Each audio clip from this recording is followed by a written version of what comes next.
Praise the lord. ఎలా ఉన్నారండి? అందరూ బాగున్నారు కదా? ఈరోజు బైబిల్ గ్రంథంలో నుంచి యోహాను సువార్త 9 నుంచి 14 వచనాలు చూద్దాం. నిజమైన వెలుగు ఉండెను, అది లోకంలోనికి వచ్చుచు ప్రతి మనిషిని వెలిగించుచున్నది. ఆయన లోకంలో ఉండెను, లోకం ఆయన మూలముగా కలిగెను, గాని లోకం ఆయనను తెలుసుకొనలేదు. ఆయన తన స్వకీయుల యొద్దకు వచ్చెను, ఆయన స్వకీయులు ఆయనను అంగీకరింపలేదు. తన్ను ఎందరు అంగీకరించిరో వారికందరికీ, అనగా తన నామమందు విశ్వాసముంచిన వారికి దేవుని పిల్లలగుటకు ఆయన అధికారం అనుగ్రహించెను. వారు దేవుని వలన పుట్టినవారే గాని రక్తం వలనైనను, శరీరేచ్ఛ వలనైనను, మనుషేచ్ఛ వలనైనను పుట్టినవారు కారు. ఆ వాక్యం శరీరధారి కృపాసత్య సంపూర్ణముగా మన మధ్య నివసించెను.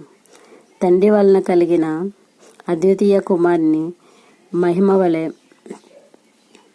మనము ఆయన మహిమను కనుగొంటిమి. దేవుడి పరిశుద్ధ వాక్యం దీవించునుగాక. Amen. May god bless you.